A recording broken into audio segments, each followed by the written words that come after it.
Hello, it's Gem Games, and in this video I'm gonna show you how to ragdoll. So yeah, let's get started. First, let's go to the characters folder and to the mannequins, measures. Let's find the SKM queen. Let's right-click, create physics asset, and create and assign like this. You can leave all as they are and create asset.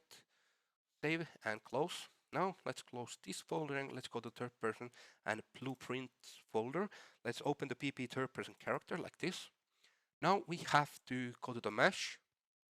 And from here, collision presets. Let's change this to ragdoll, like this. Compile and save. Now we just have the call to event. So key. Let's take, for example, this. From here you can change this to whatever you want. I will change it to R, like this. Now when you press the R key, then we will have to get the mesh and set simulate physics like this. Simulate, okay. And from press, like choose, compile and save. Let's close. Now let's try if it works, and it should work. Yes. Now if you press the R key, it will ragdoll, or she. But yeah, this is all for this video, and hope you enjoyed, and see you on the next one. Bye.